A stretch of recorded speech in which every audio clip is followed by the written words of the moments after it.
Imagina un territorio vasto, y vibrante don la tierra misma pers, respirar con la fusa de los volcanes, y el susurro de las selvas antiguas. Un lugar donde el tiempo no se mide en horas, sino en ciclos solares, y don la historia está escrita en piedra, sangre y maíz. Esta es la historia de México, una nación que no nació en un día, sino que se forjó a lo largo de milenios de fuego y transformación. Para comprender la magnitud de lo que hoy llamamos México, debemos cerrar los ojos y retroceder mucho más allá de las fronteras modernas, más allá de la llegada de los barcos europeos, hasta un tiempo en que el continente americano era un misterio silencioso esperando ser despertado. Hasta entre 26,000 y 19,000 años, durante la última gran edad de hielo, el mundo era un lugar diferente, con vastas capas de hielo que cubrían el hemisferio norte y absorbían tanta agua que los niveles del mar descendieron drásticamente, revelando un puente de tierra natural conocido como Beringia que unía lo que hoy es Siberia con Alaska. Fue a través de este corredor helado, azotado por vientos gélidos y bajos cielos grises, que pequeños grupos de cazadores recolectores dieron los primeros pasos hacia un nuevo mundo, persiguiendo manadas de mamuts y bisontes sin saber que estaban protagonizando la migración más trascendental en la historia de nuestra especie. Estos primeros exploradores, hombres y mujeres de resistencia inimaginable, avanzaron lentamente hacia el sur, generación tras generación, adaptándose a climas cambiantes y paisajes diversos hasta aproximadamente 1,000 años, el hielo se derritió y el puente desapareció bajo las aguas del océano, dejando los aislados en un continente virgen. Fue en la región que los historiadores llamarían más tarde Mesoamérica, un área cultural que abarca la mitad meridional de México y partes de América Central, donde la geografía conspiró para crear el escenario perfecto para el nacimiento de la civilización. Aquí, la naturaleza ofrece una diversidad asombrosa. Desde las altas mesetas templadas rodeadas de picos nevados, hasta las selvas tropicales húmedas y las costas ricas en recursos. Fue en este laboratorio natural donde ocurrió el milagro de la domesticación, un proceso lento y paciente en el cual el ser humano transformó una humilde jirafa silvestre llamada teocental en el maíz. El grano dorado que se convertiría en la carne y el espíritu de todos los pueblos mexicanos. Con el maíz ligó el sedentarismo, y con el sedentarismo, la capacidad de soñar más allá de la supervivencia diaria, permitiendo que surgieran las primeras estructuras sociales complejas, la cerámica, el tejido y, finalmente, la arquitectura monumental. En las tierras bajas y húmedas de lo que hoy son los estados de Veracruz y Tabasco, alrededor del año 1200 antes de nuestra era, emergió de la bruma de los pantanos la primera gran luz de la civilización mesoamericana, los Olmecas. A menudo llamados la cultura mater, los Olmecas establecieron los patrones que definirían a todas las sociedades posteriores, creando un legado que resonaría a través de los siglos. Eran un pueblo de ingenieros y artistas visionarios que, sin la ayuda de la ruta o bestias de carga, lograron transportar bloques de basalto de toneladas de peso desde las montañas de las Tuxtlas hasta sus centros ceremoniales en San Lorenzo y la Venta. Ali, con herramientas de piedra y una paciencia infinita, talaron los cabezas colosales. Esos retratos enigmáticos de gobernantes con cascos apretados y rasgos que denotan una autoridad serena y absoluta, rostros que hoy nos miran desde el pasado con una presencia que desafía el tiempo. Los Olmecas no solo dominaron la piedra, sino también el agua y el tiempo, construyendo complejos sistemas de drenaje y desarrollando los primeros conceptos del calendario y la escritura, sembrando las semillas intelectuales que germinarían en las culturas futuras. Su veneración por el jaguar es depredador supremo de la selva que se mueve entre el mundo de los vivos y el de los espíritus. Estableció una iconografía religiosa que vincularia el poder político con las fuerzas de la naturaleza. Una idea que se convertiría en la columna vertebral de la cosmovisión mesoamericana. Pero como todas las grandes civilizaciones, el esplendor olmeca eventualmente se desvanció, dejando tras de sí ciudades abandonadas y monumentos cubiertos por la vegetación, creando un vacío de poder que sería llenado por nuevas voces. En el altiplano central, en un val rodado de montañas y lagos, comenzó a gestarse un fenómeno urbano sin precedentes. Una ciudad planificada con tal precisión y magnitud que siglos después, cuando los aztecas encontraron sus ruinas, no podían creer que hubiera sido construida por manos humanas, y la llamaron Teotihuacán, el lugar donde los hombres se convierten en dioses. Hasta el inicio de nuestra era, Teotihuacán se erigió como la primera verdadera metrópolis del continente. Una urbe cosmopolita, que su apogeo albergó a más de 125,000 almas provenientes de todos los rincones de Mesoamérica. Caminar por la calzada de los muertos, en su época de gloria, debía ser una experiencia sobrecogedora, con la gigantesca pirámide del sol alzándose hacia el cielo como una montaña artificial pintada de rojo brillante, reflejando la luz del amanecer. Y la pirámide de la luna marcando el final de un eje sagrado que ordenaba el universo. Teotihuacán no era solo un centro religioso, sino una potencia económica y industrial que controlaba las minas de obsidiana verde, el vidrio volcánico que servía para fabricar las herramientas y armas más afiladas de la época. Y cuya distribución por todo el continente aseguró la influencia teotihuacana, desde las estepas del norte hasta las selvas mayas del sur. Mientras Teotihuacán dominaba el centro, en las densas selvas del sureste, en la península de Yucatán y las tierras altas de Chiapas y Guatemala, floreció la civilización maya, un pueblo de astrónomos, matemáticos y poetas guerreros, que elevó el intelecto humano a alturas vertiginosas. Los mayas no construyeron un imperio unificado, sino una red de poderosas ciudades-estado como Tikal. Calakmul, Palenque y Capón, que competen entre sí en una danza constante de alianzas, guerras y comercio. Fueron los maestros del tiempo, desarrollando un sistema de calendario tan preciso que podía predecir eclipses solares y movimientos planetarios con una exactitud que rivaliza con la tecnología moderna, y crearon el único sistema de escritura completo de la América precolombina. Un complejo conjunto de glifos que les permite registrar su historia, sus mitos y sus dinastías, en estelas de piedra y libros de corteza de amate. En la arquitectura maya, la piedra caliza se conversa en encage bajo las manos de sus artesanos, levantando templos que perforaban el dosel de la selva para acercar a sus reyes a los dioses.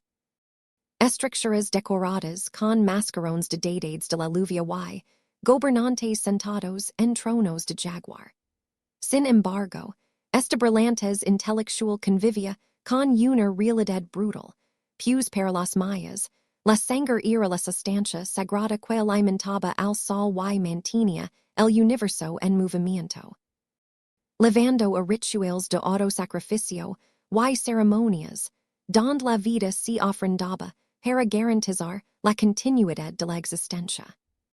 El colapso del periodo clásico, ocurrido entre los siglos VIII y IX, sigue siendo uno de los grandes misterios de la historia, un efecto dominó que vaya que primero a Teotihuacán y luego a las grandes ciudades mayas de las tierras bajas. Y fuera por sequías prolongadas, agotamiento del suelo, guerras endémicas o rebellions sociales. El silencio cayó sobre las grandes plazas, y la selva reclamó los palacios, pero la gente no desapareció, simplemente se dispersó, transformándose y migrando hacia el norte de Yucatán o hacia las tierras altas, esperando el surgimiento de un nuevo orden. De este caos emergieron los toltecas, guerreros del norte que establecieron su capital en Chile. Introduciendo un culto militarista, y la veneración Quetzalcoatl, la serpiente emplumada, una figura mítica que fusionaba la tierra y el cielo, y cuya leyenda de exilio y promesa de retorno perseguiría a la memoria de México hasta el fatídico año de 1519. Los Toltecas, con sus atlantes de piedra, esos guerreros gigantes que sostenían los tecos de sus templos, establecieron el modelo de imperio tributario que inspiraría a la última y más formidable de las civilizaciones mesoamericanas. Y así llegamos al capítulo final de la era precolombina, protagonizado por un pueblo humilde y nómada que se hacha llamar los Mexicas, pero a quienes la historia conocería como los Aztecas. Su origen se pierde en la leyenda de Aztlán, un lugar mítico de blancura, del que partieron guiados por su dios tutelar, Huitzilopochtli, el colibrí zurdo, dios del sol y la guerra. Durante siglos, vagaron como parias, despreciados por los pueblos civilizados del Val de México, sobreviviendo a base de Alemanes y sirviendo como mercenarios, hasta que en el año 1325, en un islote pantanoso en medio del lago de Texcoco, presenciaron la señal prometida, una aguila real posada sobre un nopal devorando una serpiente. Ali. Defiando toda lógica en general, fundaron Tenochtitlan, la ciudad que se convertiría en la maravilla del Nuevo Mundo. Con una voluntad de hierro y una capacidad de adaptación asombrosa, los mexicas transformaron el pantano en una metrópolis flotante, construyendo chinampas o islas artificiales para cultivar alimentos y expandiendo la ciudad mediante un sistema de pilots y relinos de tierra. Tenochtitlan creció hasta convertirse en una urbe de canales resplandecientes, acueductos que traen agua dulce, desde los manantiales de Chapultepec y calzadas anchas, que conectaban la isla con tierra firme, una Venecia americana que dejaba sin aliento a quien la contemplaba. Bajo el liderazgo de una sucesión de tilatones o gobernantes ambiciosos, los aztecas forjaron la triple alianza con las ciudades de Texcoco y Tlacopan, lanzándose a una campaña de expansión militar, que en menos de un siglo les dio el control de un vasto territorio que se extendía desde el Pacífico hasta el Golfo de México y hasta las fronteras de las tierras mayas en el sur. El Imperio Azteca era una máquina eficiente de guerra y comercio, donde los ejércitos marchaban para imponer tributos de mantas de algodón, plumas de quetzal, cacao, jade y, lo más importante, cautivos para el sacrificio. La religión azteca llevaba la lógica del sacrificio mesoamericano a su extremo más dramático, creyendo que vivían en la era del quinto sol. Un mundo frágil destinado a ser destruido por terremotos aminos que se alimentara a los dioses, con la energía vital contenida en la sangre humana. En el templo mayor, una pirámide doble dedicada a Tlaloc, dios de la lluvia, y Huitzilopochtli, dios de la guerra, el corazón de las víctimas era ofrecido al sol en un acto de piedad cósmica. Una transacción sagrada para posponer el apocalipsis. Pero Tenochtitlan no era solo sangre y guerra, era también una ciudad de leyes estrictas, educación obligatoria para todos los niños, jardines botánicos, zoológicos y un mercado en Tlatelolco tan grande y ordenado que superaba a cualquier plaza de Europa. Donde se podía encontrar, desde el oro más fino hasta la medicina más rara. La sociedad azteca era una estructura pyramidal rígida pero meritocrática, donde un guerrero de origen humilde podía ascender a la nobleza si demostraba valor en el campo de batalla capturando enemigos. En la cima se encontraba el Huitzilopochtli, el gran orador. Una figura semidivina que gobernaba con poder absoluto pero que también cargaba con la responsabilidad de mantener el equilibrio del mundo.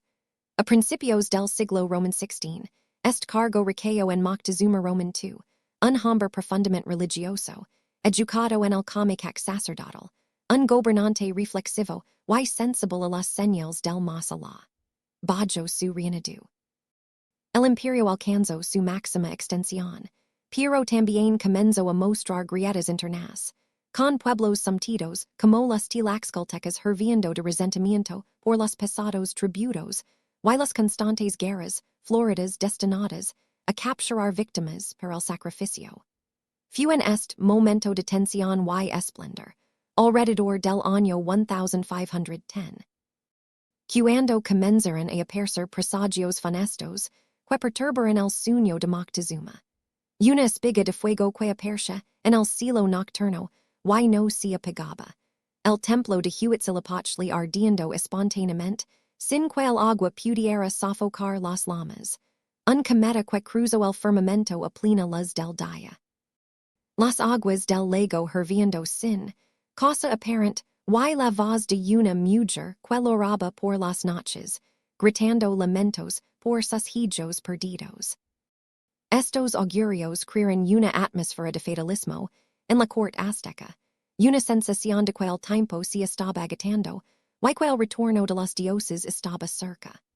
Y entonces, en 1519, llegaron las noticias desde la costa oriental. Mensajeros aterrorizados trajeron a Moctezuma pinturas de torres o montañas flotantes, que se movían sobre el mar. Habitadas por hombres de piel pálida y barbas espesas, que vestían metales que brillaban bajo el sol y montaban venados gigantes sin cuernos. Per la mente cíclica de los mesoamericanos, esto no podía ser una simple invasión. Tenía que ser el cumplimiento de la profecía, el regreso de Quetzalcoatl o el inicio del fin de su era. Del otro lado del océano. Un mundo completamente diferente había estado gestando su propia historia de conquistas y explorations. Europa, saliendo de la Edad Media, estaba hambrienta de oro, especies y almas para convertir. España, recién unificada bajo los reyes católicos y embriagada por la expulsión de los moros, y el descubrimiento accidental de un nuevo continente por Cristóbal Colón. Se encontraba en una fase de expansión agresiva. Hombres audaces, a menudo segundos hijos de familias nobles, sin herencia o aventureros buscando fortuna, miraban hacia el este con codicia y fanatismo religioso. Entre ellos destacaba Hernán Cortés, un hidalgo astuto, carismático y ambicioso que, desobedeciendo las órdenes del gobernador de Cuba, organizó una expedición clandestina hacia las costas de lo que hoy es México, con apenas 500 hombres, unos cuantos caballos y cañones, pero armado con una determinación inquebrantable y una habilidad política maquiavélica. El choque entre estos dos mundos no fue un simple encuentro militar, sino una colisión cosmológica. Cuando Cortés desembarcó en las playas de Veracruz el Viernes Santo de 1519, quemó sus naves, o las inutilizó, para dejar claro a sus hombres que no había vuelta atrás, era la conquista o la muerte. Su genio radicó en percibir rápidamente las fracturas políticas del Imperio Azteca. A través de Malinche, una mujer indígena noble, inteligente y poliglota que la fue entregada como esclava, y que se convertiría en su lengua y su amante, Cortés entendió que no estaba enfrentando a un monolito unido, sino a un imperio odiado por sus súbditos.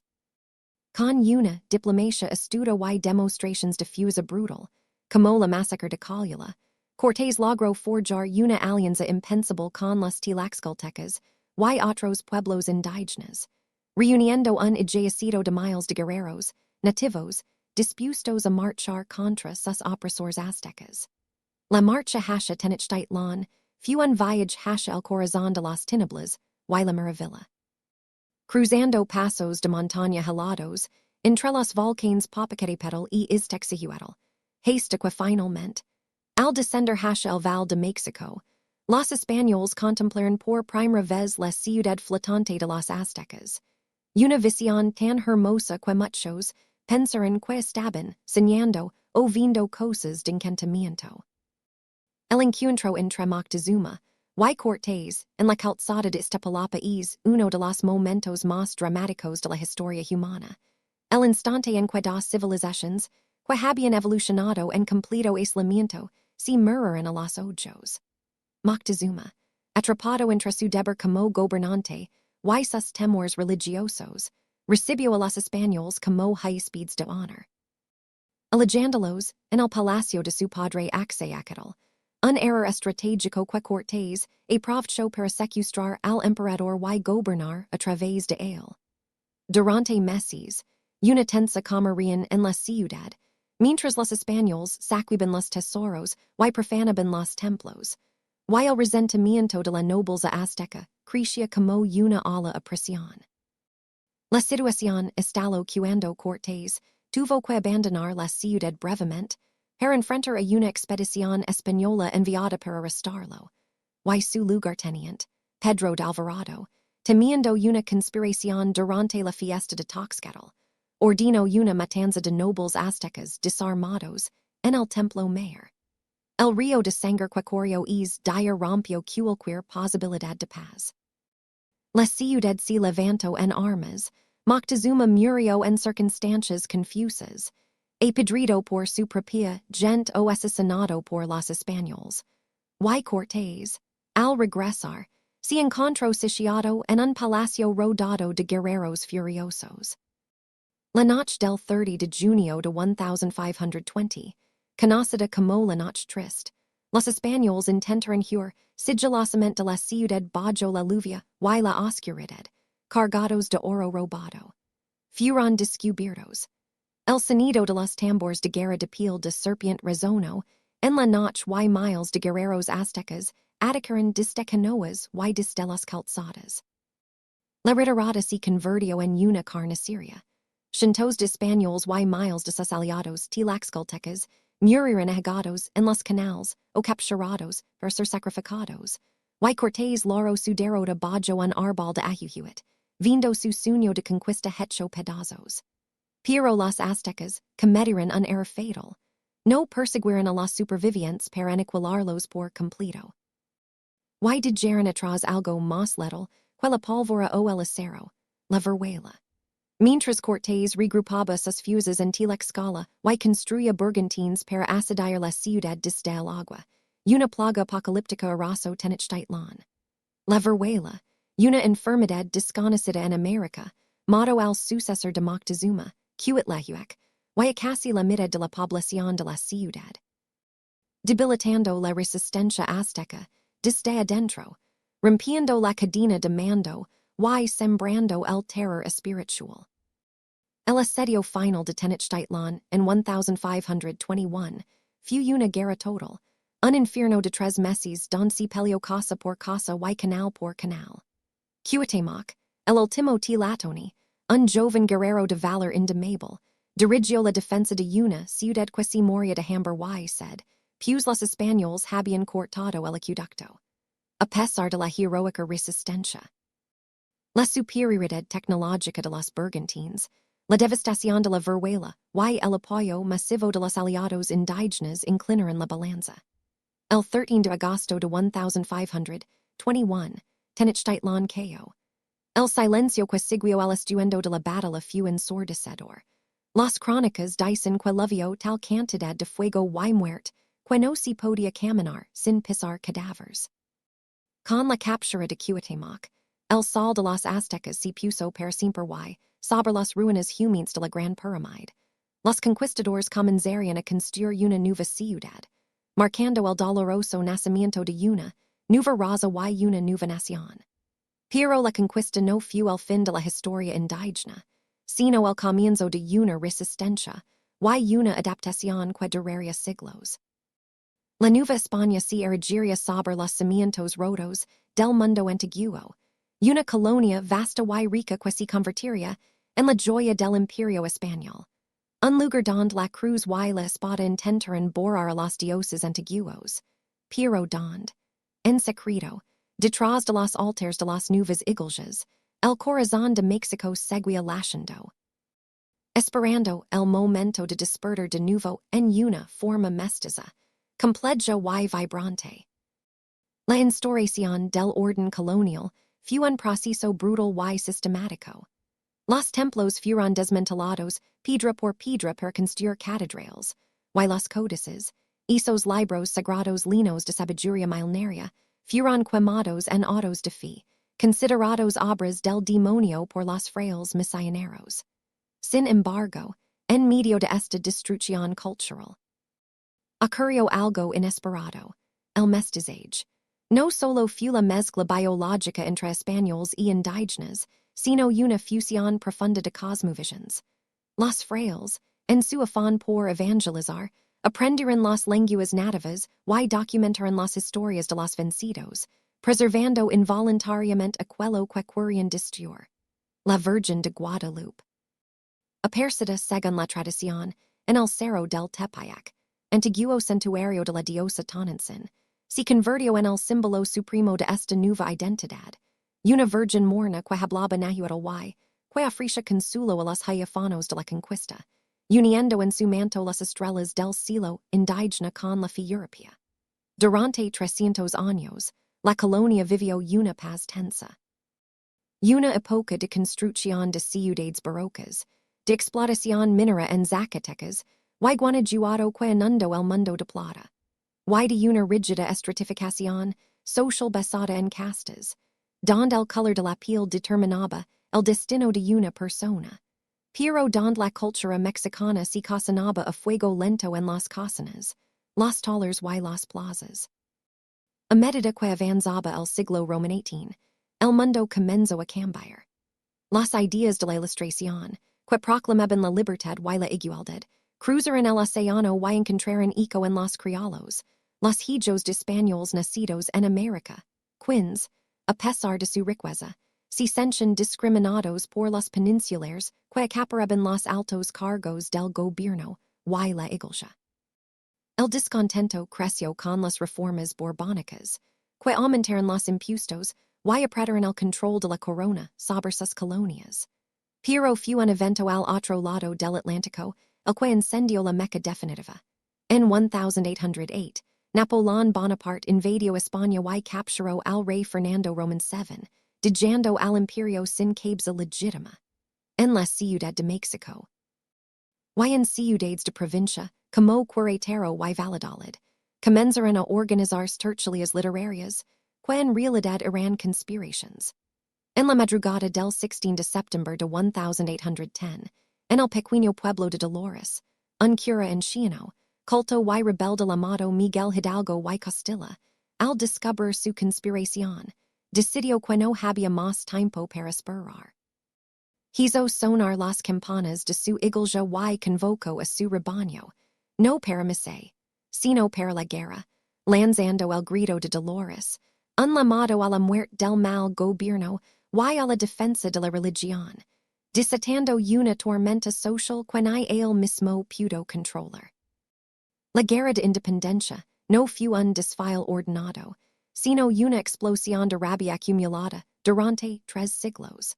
Hordas de campesinos armados con machetes, palos y hondas siguieron a Hidalgo, tomando ciudades y desatando el terror entre la élite española. Aunque Hidalgo fue capturado y ejecutado al año siguiente, la llama de la insurgencia ya no se podía apagar. Fue retomada por José María Morelos, otro sacerdote pero con un genio militar innato, quien organizó un ejército disciplinado y redactó los sentimientos de la nación, un documento visionario que hablaba de igualdad, soberanía y justicia social. Tras la muerte de Morelos, la lucha se fragmentó en una guerra de guerrillas en las montañas del sur. Mantenida viva por la terquedad de hombres, como Vicente Guerrero. Persa que la independencia era una cosa perdida, hasta que en 1820, un giro político en España amenazó los privilegios de la élite conservadora en México. Agustín de Iturbide, un general realista cruel y eficiente que había combatido a los insurgentes durante una década. Vaya la oportunidad de unificar al país bajo sus propios términos. En un acto de pragmatismo supremo, buscó a su antiguo enemigo guerrero y celar en el abrazo de Acatampan, uniendo fuerzas bajo el plan de Iguala y los 3 guerranchas. Religión, independencia y unión. El 27 de septiembre de 1821. El ejército trigarante entró triunfal a la ciudad de México, poniendo fin a tres siglos de dominio español, y dando nacimiento a una nueva nación independiente, llena de esperanza pero también de dudas, divisions y cicatrices profundas, que tardarían mucho más tiempo en sanar. El amanecer de la libertad trajo consigo una resaca amarga. Hughes Mexico nació a la vida independiente no como un niño sano y vigoroso, sino como un gigante enfermo, paralizado por una economía destrozada tras años de guerra. Con las minas inundadas, los campos quemados y una población dividida que no se ponía de acuerdo sobre qué significaba ser mexicano. La euforia de la entrada del ejército trigarante se disipó tan rápido como el humo de los cañones, revelando una realidad brutal.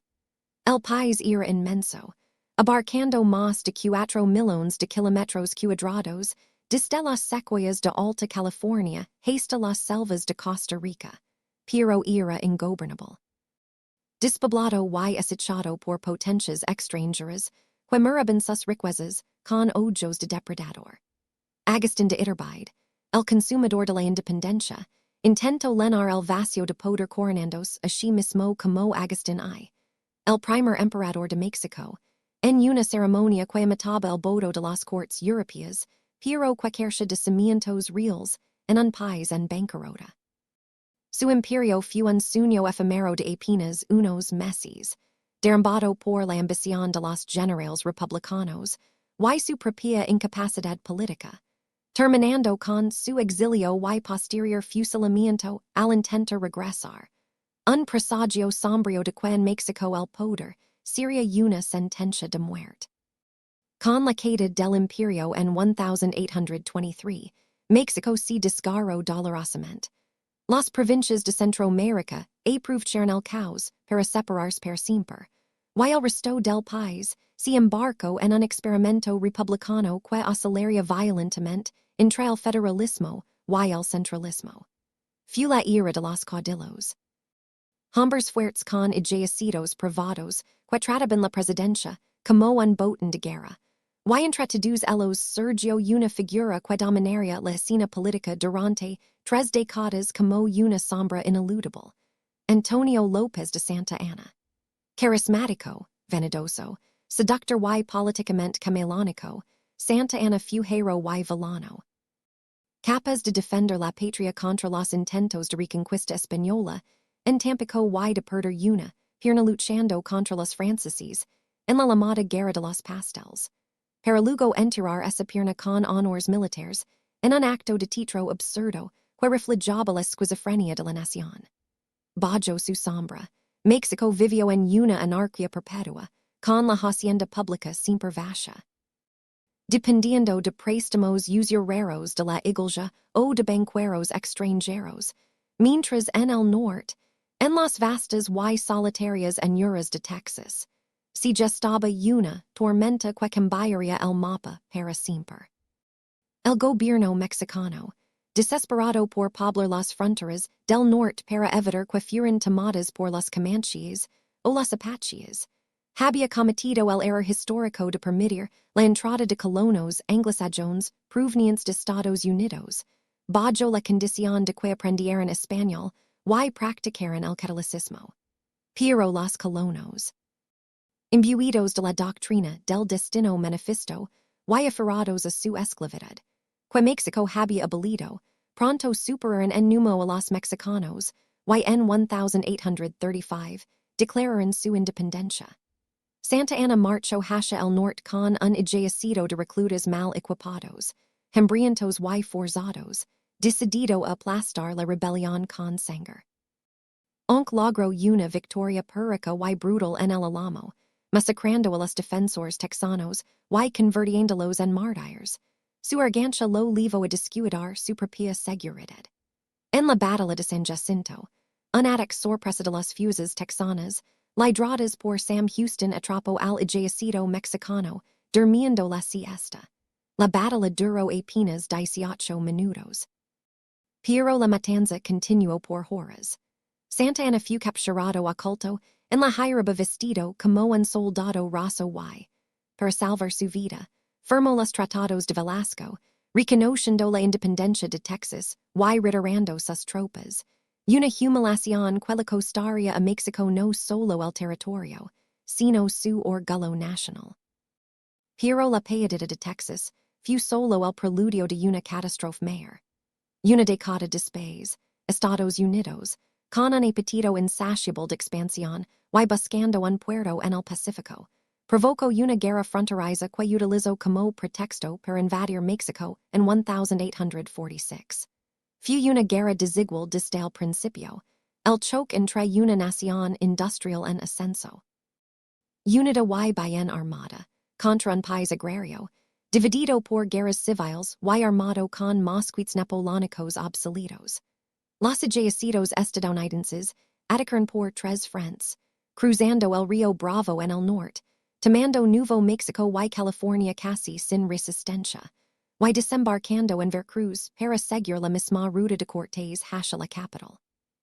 A pesar del heroísmo desesperado de los soldados mexicanos, que pelearon con una bravura suicida en batallas como la Angostura y Churubusco, donde el batallón de San Patricio, formado por deserters irlandeses, defendió la bandera mexicana hasta la última bala. La maquinaria de guerra norteamericana era imparable. El punto culminante de la tragedia llegó en septiembre de 1847, cuando las tropas invasoras asaltaron el castillo de Chapultepec, el último bastión defensivo de la Ciudad de México, y sede del Colegio Militar. Ali, la historia se funda con el mito en la gesta de los niños héroes, cadets adolescentes que prefieren la muerte a la rendición. Escribiendo con su sangre la página más dolorosa del patriotismo mexicano. La mañana del 14 de septiembre de 1847, los ciudadanos de la capital despertaron con una visión de pesadilla. La bandera de las barras, y las estrellas ondiba sobre el Palacio Nacional. La ocupación duró meses, una herida psicológica profunda que obligó a México a firmar el Tratado de Guadalupe Hidalgo en 1848. Cediendo más de la mitad de su territorio, California, Nevada, Utah, Nuevo México, Arizona y partes de Colorado, Wyoming, Kansas y Oklahoma pasaron a manos estadounidenses a cambio de una indemnización ridícula.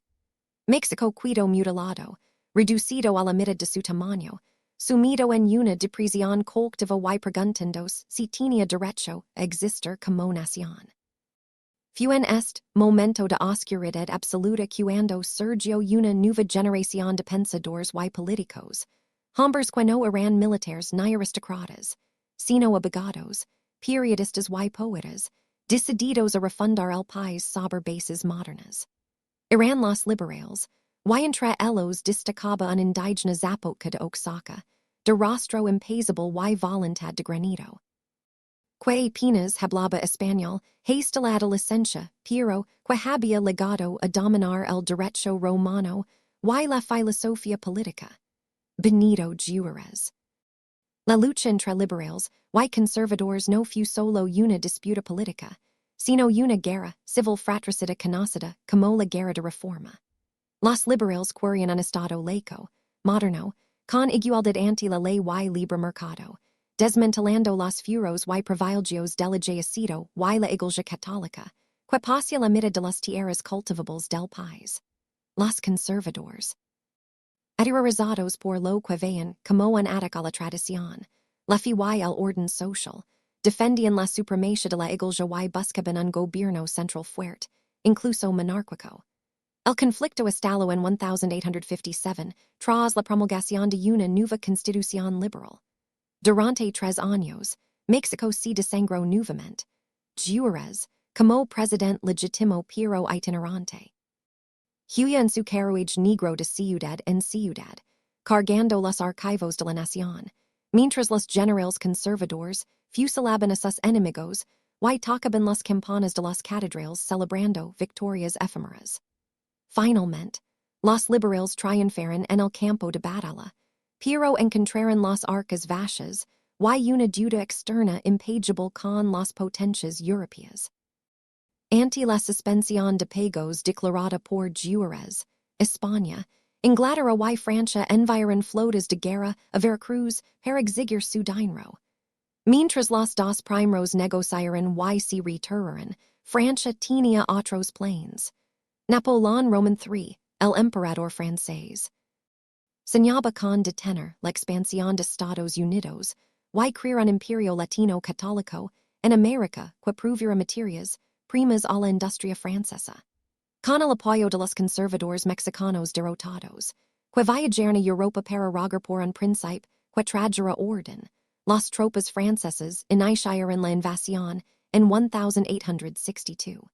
Se suponía que sería un paseo militar. El ejército francés era considerado el mejor del mundo, invicto desde Waterloo, y despreciaba a los guerrilleros en harapos de México.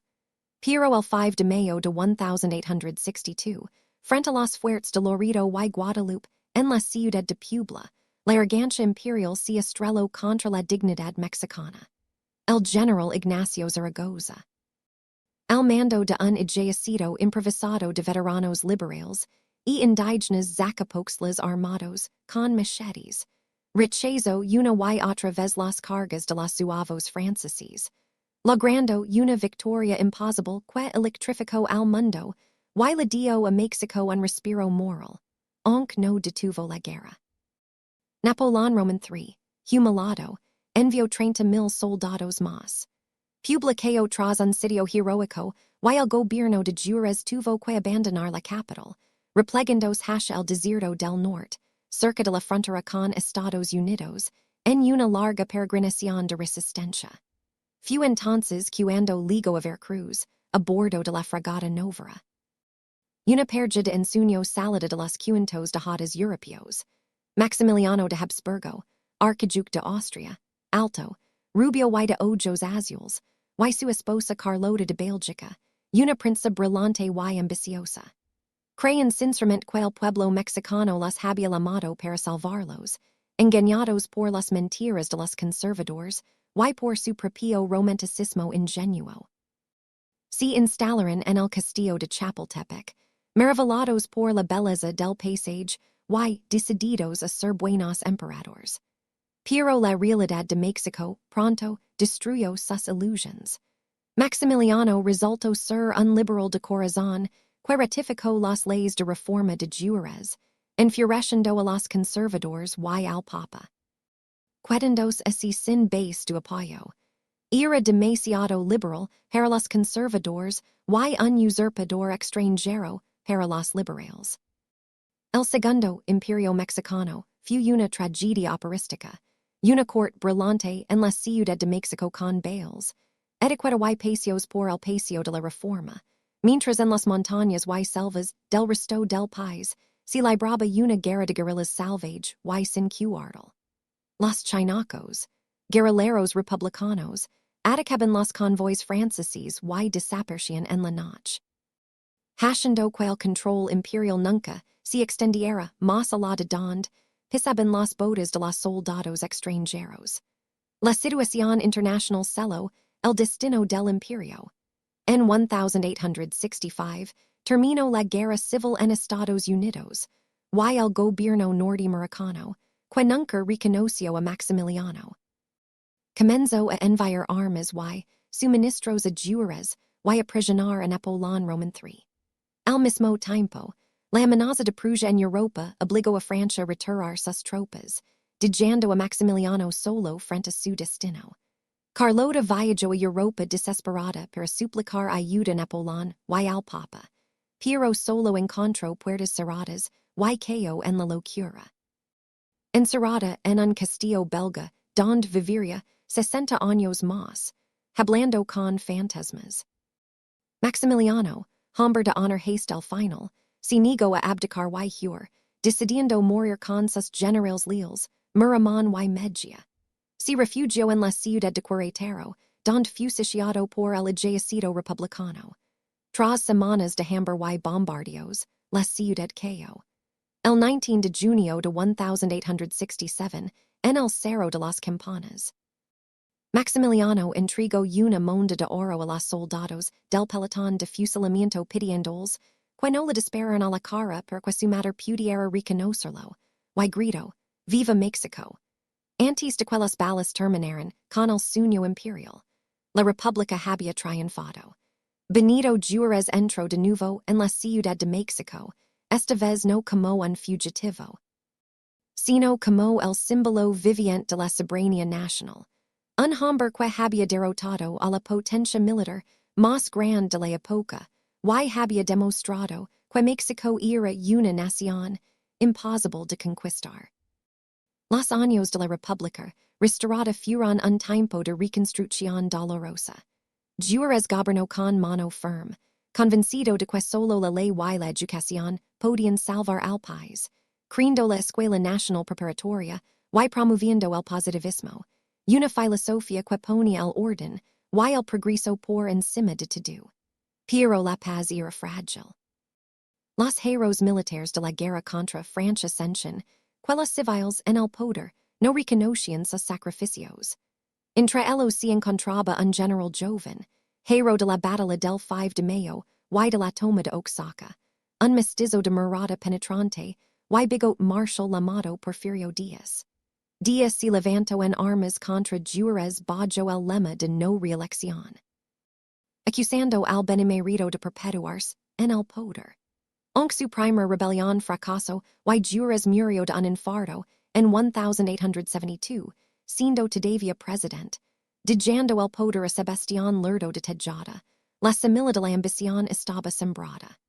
En 1876, Díaz lanzó el plan de Tuxtepec, derrocó a Lerdo y asumió la presidencia, prometiendo respetar la democracia y retirarse al final de su mandato.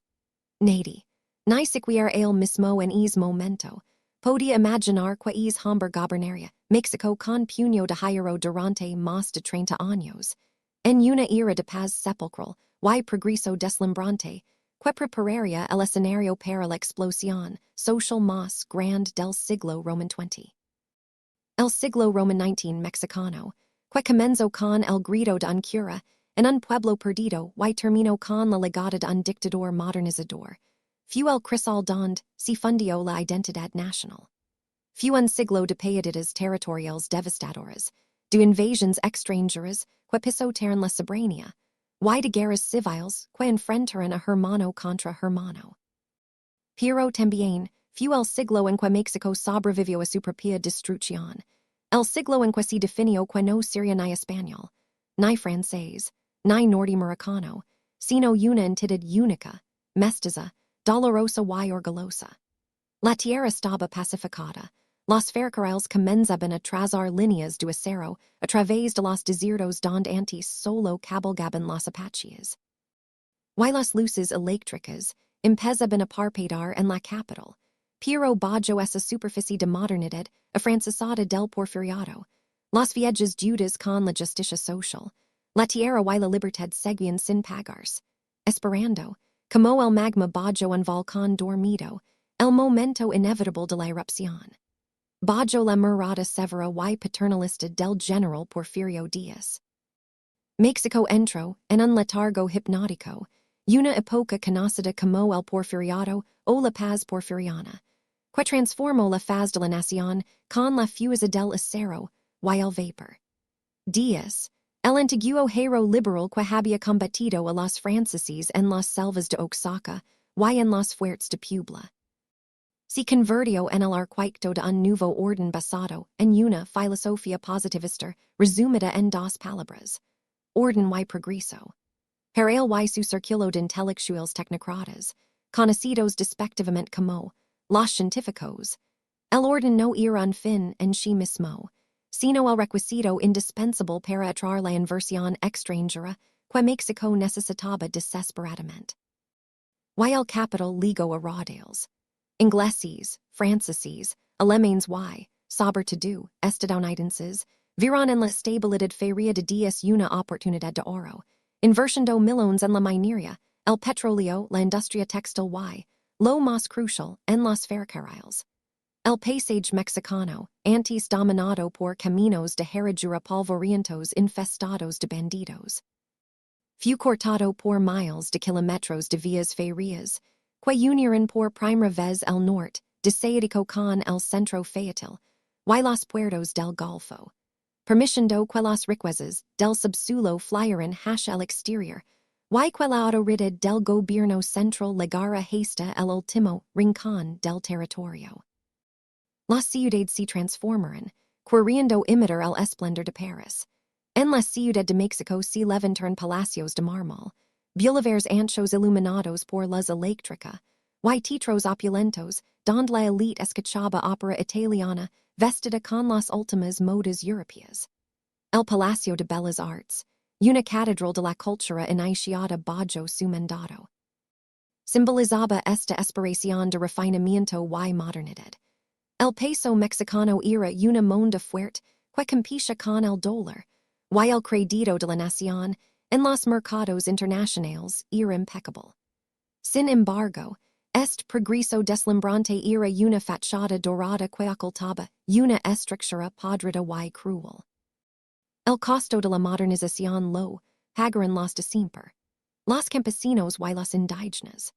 A través de las leyes de desamortización y la acción de las campañas deslindadoras, millones de hectáreas de tierras comunales fueron arrebatadas a los pueblos originarios y entregadas a grandes terratenientes y empresas extranjeras, creando latifundios tan vastos que se necesitaba días a caballo para cruzarlos.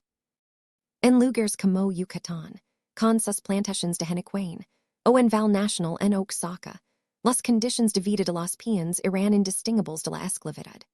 Hombres y mujeres nacían, vivían y morían endeudados con la tienda de raya de la hacienda, sometidos al látigo del capataz y sin esperanza de libertad, mientras el gobierno miraba hacia otro lado o enviaba a los rurales la temida policía montada.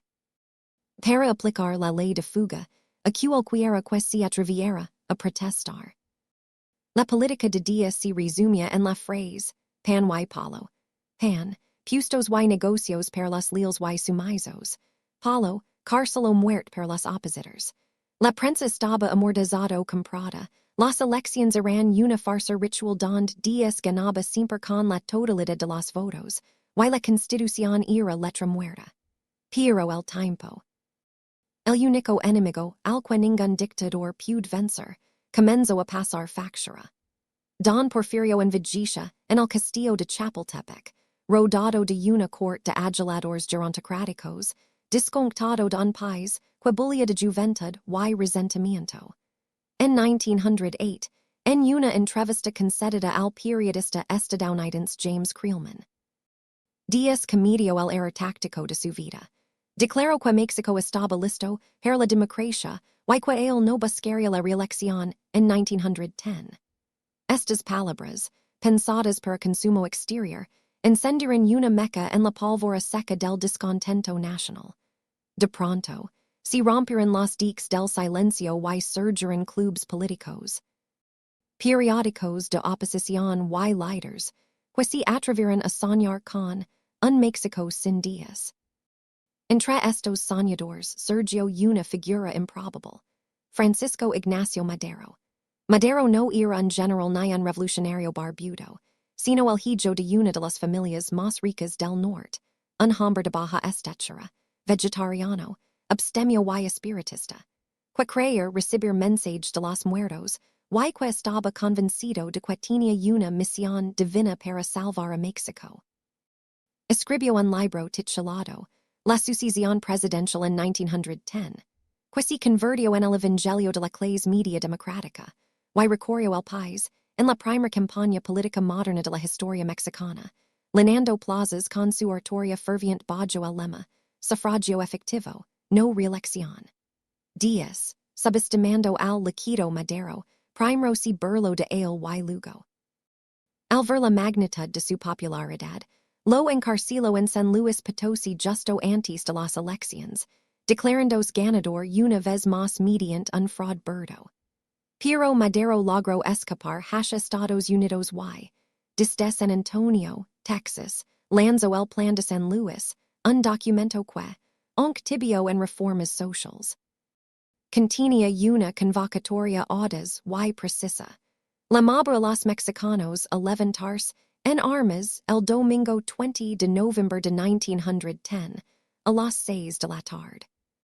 El amado de Madero despertó fuses quenadi, ni siquiera el mismo, podía imaginar. En el norte, tierra de vaqueros, mineros y hombres de frontera acostumbrados a la dureza del desierto, Sergio Dorodio Arango, mejor conocido como Pancho Villa, un ex-bandolero convertido en caudillo militar de genio intuitivo, carismático y brutal, que lidraría a la división del norte.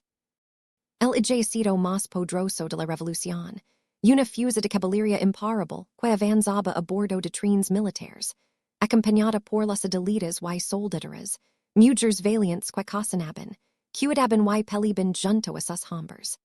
En el sur, en las tierras azucaras de Morelos, se levantó Emiliano Zapata, un campesino de mirada melancólica y bigot espeso.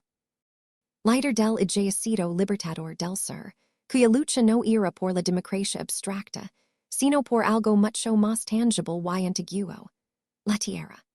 Bajo el grito de tierra y libertad, y guiado por el plan de Ayala, Zapata exige la devolución de las tierras robadas por las haciendas a los pueblos, convirtiéndose en la conciencia moral y radical de la revolución.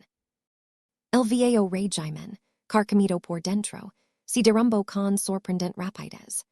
Tras la toma de Ciudad Juárez por las tropas de Villa y Pascual Orozco en mayo de 1911, Díaz comprendió que su tiempo había terminado. Firmó su renuncia y partió hacia el exilio en Paris a bordo del buque Ipiranga, dejando tras de sí una frase profética. Madero ha soltado al tiger. A ver si puede domarlo. Madero entró triunfante a la Ciudad de México, recibido como un mesías por multitudes delirantes, y fue elegido presidente en las elecciones más libres de la historia. Pero su gobierno estaba condenado desde el inicio. Madero, un idealista ingenuo, cometió el error fatal de dejar intacta la estructura del ejército porfirista y la burocracia, creyendo que la bondad y la ley bastarían para gobernar. Atrapado entre los revolucionarios radicales como Zapata, que lo desconocieron porque no repartió la tierra con suficient rapidez, y los conservadores y el embajador estadounidense Henry Lane Wilson, que conspiraban para derrocarlo, Madero se quedó solo. La tragedia se consumó en febrero de 1913, durante la decena trágica, 10 días de combates sangrientos, en las calles de la capital provocados por un levantamiento militar. El general Victoriano Huerta, un militar alcohólico y traidor a quien Madero había confiado la defensa del gobierno, se pasó al bando de los rebeldes. Huerta arrestó a Madero y a su vicepresidente Pino Suárez, obligándolos a renunciar bajo promesa de respetar sus vidas, para luego ordenar su asesinato a sangre fría detrás de la prisión de Lecumberri. La muerte de Madero, el apóstol de la democracia, sumió al país en la oscuridad y desató la segunda y más violenta etapa de la revolución. Huerta instauró una dictadura militar sangrienta, disolviendo el Congreso y asesinando a opositores. Pero su traición unificó a los revolucionarios del norte y del sur en su contra. Venustiano Carranza, gobernador de Coahuila, un hombre de barba blanca y lentes oscuros, astuto y nacionalista, proclamó el plan de Guadalupe y formó el ejército constitucionalista para restaurar el orden legal. A su llamado respondieron Álvaro Obregón, un genio militar de Sonora que nunca perdió una batalla, Pancho Villa, que regresó de su exilio para convertir a la división del norte en una máquina de guerra legendaria, y Emiliano Zapata, que continuó su resistencia implacable en el sur. El país se convirtió en un campo de batalla total. Los trenes, anti-símbolos del progreso porfirista, se convirtieron en armas de guerra, blindados y cargados de cañones, transportando ejércitos enteros de un lado a otro. La guerra contra Huerta fue brutal, culminando con la toma de Zacatecas por Pancho Villa en 1914, una batalla épica que destrozó la columna vertebral del ejército federal y forzó la huida del dictador. Pero la victoria sobre Huerta no trajo la paz, sino la guerra civil entre los vencedores. Las diferencias entre los revolucionarios eran irreconciliables. Carranza y Obregón representaban a la clase media y a los rancheros del norte que buscaban reformas políticas y un estado fuerte. Villa y Zapata representaban a las masas populares. Campesinas y rurales que exigen justicia social inmediata y autonomía local. En un intento fallido de unificación, se convocó la soberana convención de aguas calientes, pero solo sirvió para formalizar la ruptura. Villa y Zapata entraron juntos a la Ciudad de México en diciembre de 1914, protagonizando una de las imágenes más icónicas de la historia. Ambos sentados en el Palacio Nacional, Zapata mirando con desconfianza y Villa sonriendo en la silla presidencial, aunque ninguno de los dos tenía la ambición ni la capacidad administrativa para gobernar el país.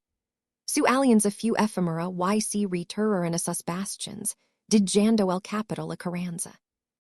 El desenlace militar ligó en 1915, en los campos del Bajío. En las batallas de Celaya, Álvaro Obregón, que había estudiado las tácticas de la Primera Guerra Mundial, que se libraba en Europa, utilizó alambre de púas, trincheras y nidos de ametralladoras para destrozar las cargas de caballería masivas de Pancho Villa. Fue el fin de la división del norte como fuser regular y el triunfo del constitucionalismo.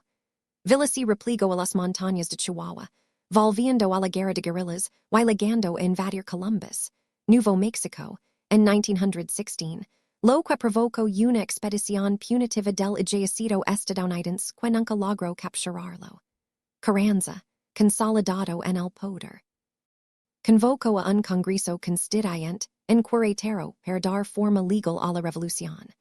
El resultado fue la Constitución de 1917, la primera en el mundo en incluir derechos sociales amplios.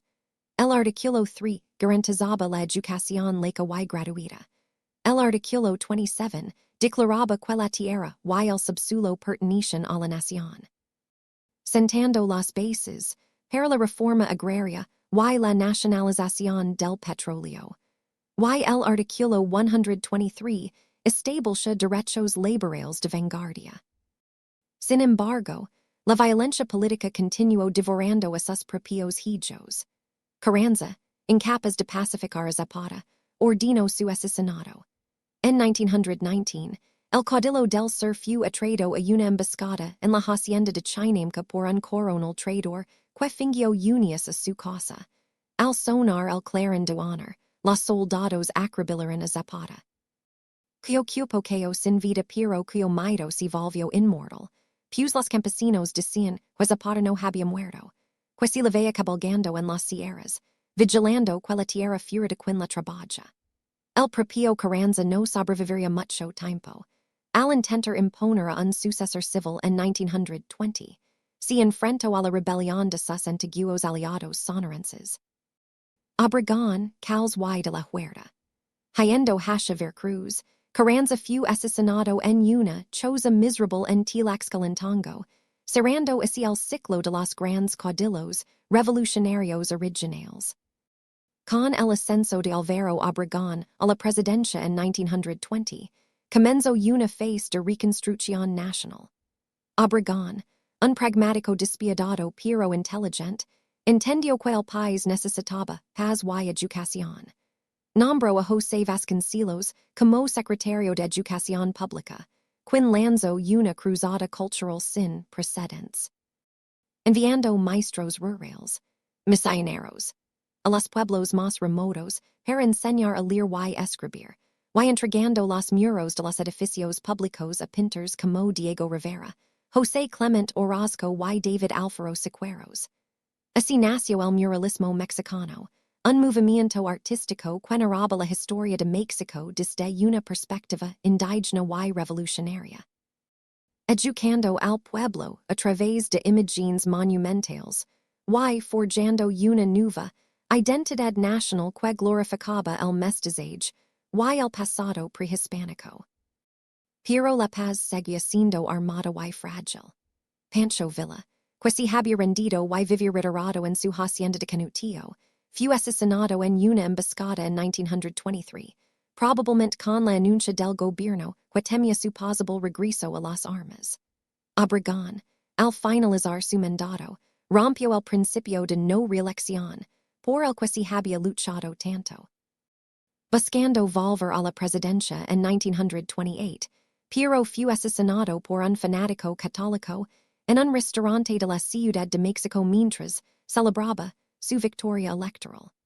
Su muerte dejó un vacío peligroso que fue llenado por Plutarco Elias Calles, el jefe máximo, quien decidió que para evitar nuevas guerras civiles, el país debía pasar de un país de caudillos a un país de institutions. En 1929, fundó el Partido Nacional Revolucionario, PNR, abuelo del PRI, una maquinaria política diseñada para aglutinar a todas las facciones revolucionarias, repartir el poder pacíficamente y gobernar México durante los siguientes 71 años.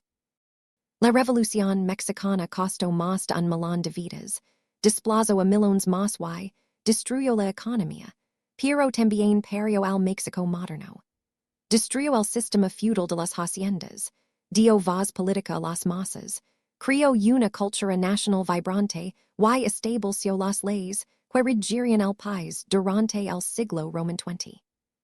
Fue un huracán de fuego que quemó todo lo viejo para que algo nuevo pudiera nacer, dejando una nación que, aunque todavía plagada de injusticias y contradicciones, ya no era una colonia ni un imperio, sino un país forjado en su propia sangre, muriéndose por primera vez al espejo sin vergüenza de su propio rostro mestizo.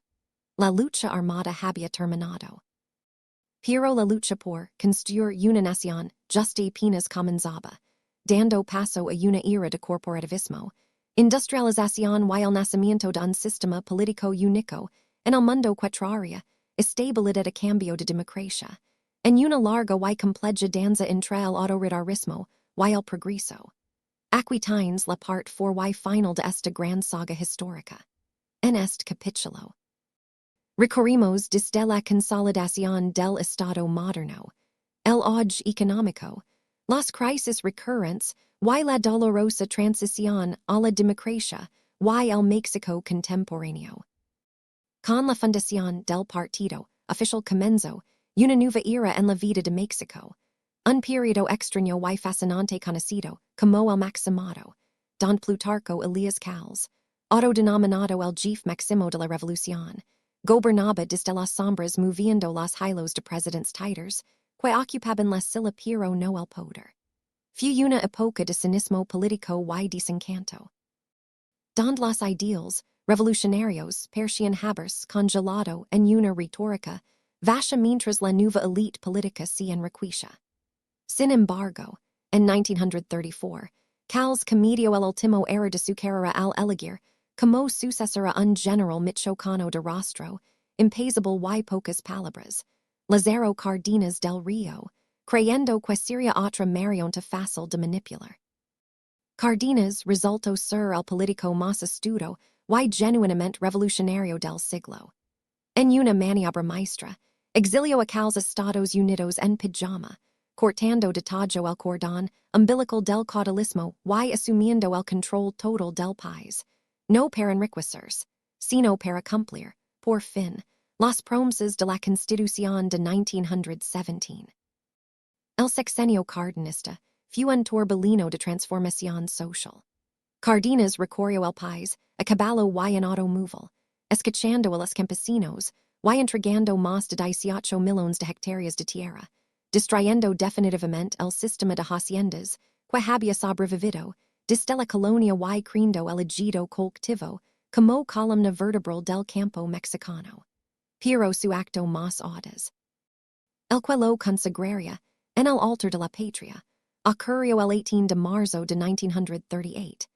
Ante la negativa de las poderosas compañías petroleras extranjeras, británicas y estadounidenses, de acatar un follow de la Suprema Corte sobre derechos laborales, Cárdenas apareció en la Radio Nacional para anunciar la expropiación petrolera. Fue un momento de unidad nacional electrizante. en las plazas de todo el país, desde las señoras ricas, que donaban sus joyas hasta las campesinas, que entregaban sus galinas para pagar la deuda de la indemnización.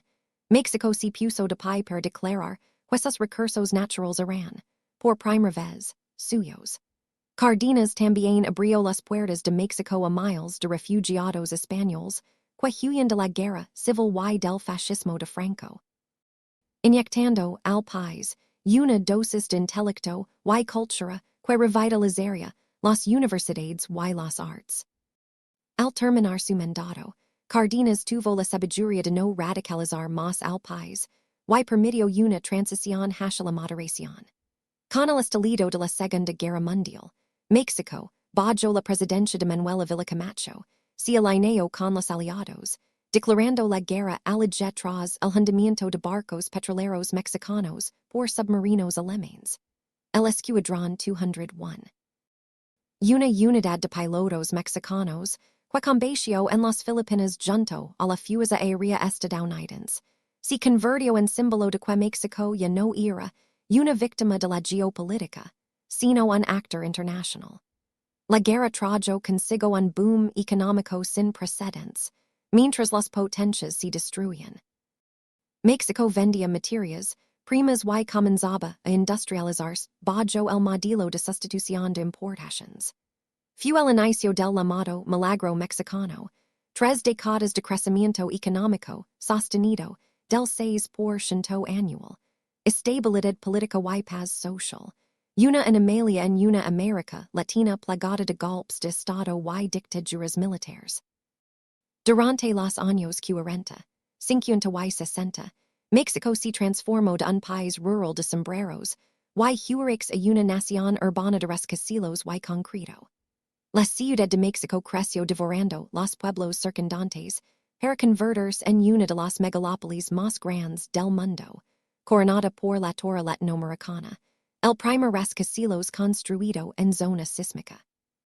Fue la época de oro del cine mexicano, donde figuras como Pedro Infante, María Félix y Cantinflas proyectaban la identidad nacional a todas las pantallas de habla hispana, y donde la arquitectura de Luis Barragán y Juan O'Gorman fusionaba el modernismo funcional con las raíces prehispánicas, culminando en la construcción de la ciudad universitaria. Un campus que era en sí mismo una obra de arte y una declaración de fe en el futuro a través de la educación. El sistema político, dominado por el Partido Revolucionario Institucional, PRI, funcionaba como una maquinaria de relojería perfecta, descrita por el escritor Mario Vargas Llosa como la dictadura perfecta. Un régimen autoritario que mantenía el control no solo mediante la represión, sino a través de la cooptación de sindicatos, campesinos y empresarios, ofreciendo estabilidad y progreso a cambio de lealtad absoluta y falta de democracia real. Pero bajo la superficie del milagro, las grietas comenzaban a abrirse. La clase media educada, los estudiantes y los intelectuales empezaron a asfixiarse en un sistema paternalista que trataba a los ciudadanos como menores de edad. El año 1968 fue el punto de quiebre.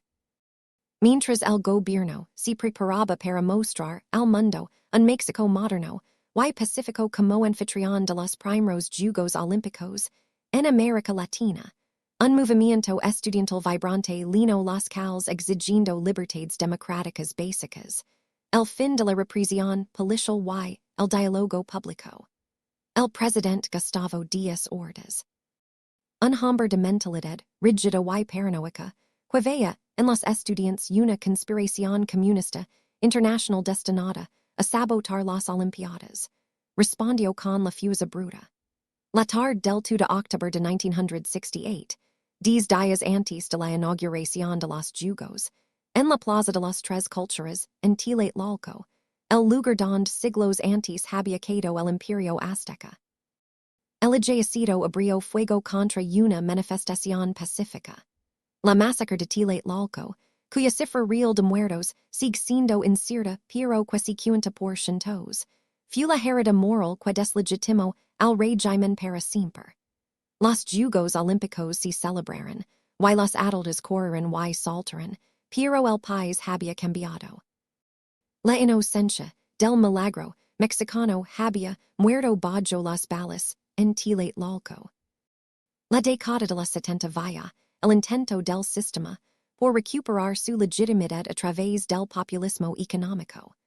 Los presidentes Luis Echeverría y José López Portillo trataron de comprar la paz social gastando dinero que no tenían, endeudando al país de manera irresponsable. El descubrimiento de inmensos yacimientos de petróleo en Cantarell, en el Golfo de México perció, por un momento, la salvación divina. López Portillo prometió que los mexicanos tendrían que acostumbrarse a administrar la abundancia, y el país se embriagó en un festín de derroche y corrupción faraónica. Pero la borrachera terminó abruptamente en 1982, cuando los precios internacionales del petróleo se desplomaron y las tasas de interés mundiales subieron. México se declaró en quiebra, incapaz de pagar su deuda externa, desatando la década perdida de América Latina. En su último informe de gobierno, un López Portillo Loroso nacionalizó la banca y pidió perdón a los pobres, dejando un país en ruinas, con una inflación galopante y una moneda devaluada que pulverizó los ahorros de millones de familias. La crisis económica obligó a un cambio radical de rumbo. Ligó al poder una nueva generación de políticos, los tecnócratas, jóvenes economistas educados, en Harvard y Yale, que despreciaban el viejo nacionalismo revolucionario y creían en el libre mercado. Bajo la presidencia de Miguel de la Madrid y, sobre todo, de Carlos Salinas de Gortari, México desmanteló el Estado proteccionista. Privatizó cientos de empresas estatales, desde teléfonos hasta bancos, y abrió sus fronteras al comercio mundial. La joya de la corona de este proyecto neoliberal fue el Tratado de Libre Comercio de América del Norte, TLCAN, con Estados Unidos y Canadá, que permite catapultar a México al primer mundo. Salinas, gobernando con una astucia y un poder que recordaban a Porfirio Díaz. Persia haber logrado el milagro de modernizar la economía sin democratizar la política. Pero 1994, el año que debía ser su consagración, se convirtió en el año de la pesadilla. El 1 de enero de 1994, el mismo día que entraba en vigor el TLCAN, un ejército de indígenas mayas mal armados pero con una dignidad gigante, el ejército zapatista de liberación nacional ESLN, se levantó en armas en las montañas de Chiapas, declarando la guerra al gobierno y recordando al mundo que el México profundo, pobre y olvidado, seguía auge. Excluido de la fiesta de la modernidad. Apenas unos meses después, en marzo, el candidato presidencial del PRI, Luis Donaldo Colosio, quien había prometido reformar el poder, fue asesinado en un mitin en Tijuana, un magnicidio que sacudió los cimientos del sistema y sembró el miedo a la inestabilidad. La tragedia se completó en diciembre, cuando, apenas unas semanas después de que Ernesto Zedillo asumiera la presidencia, la economía colapsó nuevamente en el llamado era de diciembre, provocando una devaluación catastrófica que hizo perder a muchos sus casas y negocios. El sistema de partido único, herido de muerte por sus propios fracasos económicos, y la presión de una sociedad civil cada vez más despierta y exigente, que había demostrado su fuerza organizándose solo tras el devastador terremoto de 1985, en la Ciudad de México, no tuvo más opción que abrirse. En el año 2000, después de 71 años de gobierno ininterrumpido del PRI, el candidato de oposición, Vicente Fox Quesada, un ranchero carismático del Partido Acción Nacional, PAN, ganó las elecciones presidenciales. Fue una transición pacífica, un hito histórico que marcó la entrada de México a la democracia electoral plena. Sin embargo, la democracia no trajo la varita mágica que muchos esperaban. El nuevo siglo Roman XXI enfrentó a México con un monstruo que había crecido silenciosamente en las sombras durante décadas. el narcotráfico. Lo que comenzó como un negocio de contrabando de marihuana, y goma de opio en las sierras de Sinaloa, se transformó, tras el cierre de las rutas del Caribe, en el principal corredor de cocaína hacia Estados Unidos. Los cartels de la droga se convirtieron en ejércitos paramilitares, con un poder de fuego y corrupción capaz de desafiar al Estado.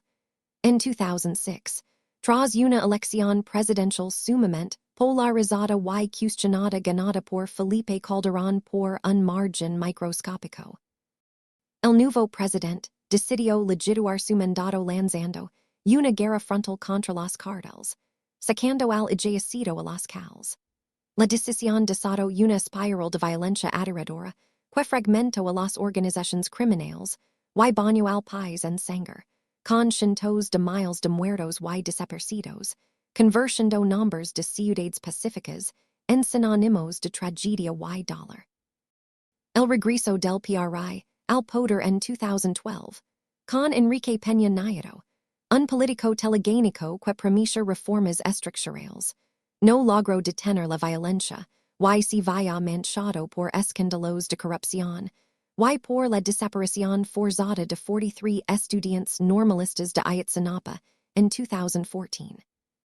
Un crimen de Estado que reveló la colusión profunda entre autoridades locales, policía, ejército y crimen organizado, y que generó una indignación mundial. El hartazgo social ante la corrupción impune, la violencia incesante y la desigualdad persistente creó el caldo de cultivo para un nuevo tsunami político. En 2018, Andrés Manuel López Obrador, un líder social veterano que había recorrido el país durante años promocionando una transformación pacífica pero radical, equiparando su movimiento con la independencia, la reforma y la revolución. Ganó la presidencia con una mayoría abrumadora, promocionando separar el poder político del poder económico y poner a los pobres primero. Su gobierno marcó un cambio de estilo y prioridades, desmantelando muchas de las políticas neoliberales anteriores, y centrando el gasto en programas sociales directos y grandes proyectos de infraestructura en el sur del país, aunque generando también una profunda polarización en la sociedad mexicana sobre el rumbo de la nación. Hoy, México es un país de contrastes brutales y esperanzas infinitas. Es la 15ª economía del mundo, una potencia exportadora de automóviles, pantelas y aguacates, con una clase media vibrante y una juventud conectada al mundo digital. Pero es también un país donde la mitad de la población sigue viviendo en la pobreza, donde el Estado de Derecho es a menudo una ficción, y donde los matters buscan a sus hijos desaparecidos en fosas clandestinas con picos y palas. Sin embargo, más allá de la política y la economía, la identidad mexicana se mancha en column, forjada en esa mezcla imposible de civilizaciones. México es el sonido del mariachi, que logra y al mismo tiempo. Es el sabor del mole, que mezcla chiles prehispánicos con especies asiáticas y nueces europeas. Es la fe que peregrina de rodillas a la Basílica de Guadalupe, y la reverencia que se burla de la muerte comiendo calaveras de azúcar. La historia de México es la historia de una resistencia sobrenatural. Ha sobrevivido al colapso de sus dioses antiguos, a la viruela que casi extingue su gente, a 3 siglos de coloniage, a invasiones de las potencias más grandes de la tierra, a guerras civiles que disminuyen su población, a terremotos que derribaron sus ciudades, y a crisis económicas que vaciaron sus bolsillos. Y sin embargo, cada vez que el mundo piensa que México está derrotado, el país se levanta de entre los escombros, se sacude el polvo y sigue caminando. Porque en el fondo del alma mexicana es una verdad antigua, heredada de aquellos primeros hombres que cruzaron el hilo y de aquellos que construyeron piramides sobre Lagos. Que el sol debe seguir moviéndose, que la vida es lucha, y que mientras hay ames tierra y memoria, México seguirá existiendo, eterno y vibrante, Bajo la sombra de sus volcanes, y la luz de su historia inabarcable.